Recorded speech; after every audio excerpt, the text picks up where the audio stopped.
So here we have the Vauxhall Mokka on a 67 plate. I'm going to start off by showing you around the outside of the car firstly, and then we'll hop in and run through some controls on the inside of it. From the outside, you can see it's a 5-door car with alloy wheels. We're going to start off in the boot area of it first. As we approach the back of the car, you can see we have reversing sensors, plenty of boot space along with that 60-40 split folding rear seat, should you wish to increase this space even further. Okay, so we're just going to work our way back around to the front of the car. And as mentioned, we'll hop in and run through some controls from there. Now that we've done a full circle of it though, you can see it's in fantastic condition the whole way round. Just briefly before we climb in, I think it's well worth seeing the interior from this exterior point of view. There's plenty to run through on the dashboard, so let's hop in and we'll do that now.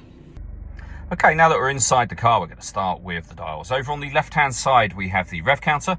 On the right-hand side, the speedometer. In the centre at the top, the fuel gauge and coolant temperature gauges. And beneath that, the main trip computer for the car, which includes the total miles there, 37,959. We have a menu here for various bits of trip computer, fuel economy information, and a digital readout for the speedometer. That is all accessed using the controls on this indicator stalk just here and here. If we back out to the steering wheel, we have on the left-hand side cruise control and speed limiter. On the right-hand side, we have our stereo and phone controls. And then in the center is where you'll find the stereo and also where you will pair up your phone. Just hit search device and follow the instructions on screen from there. When it comes to audio, as you can see, we have AM, FM and DAB radio, USB input, Bluetooth audio and auxiliary input as well. You can project certain Vauxhall friendly apps up onto here via USB input. And we have a settings menu there, as you can see. Working our way down, we have dual zone climate control. You can adjust the passenger temperature, the driver temperature. You can increase and decrease the fan speed. All adjustments will show along the top of the screen as you make them. When you're happy with those settings, you can also determine where you'd like the air to be distributed.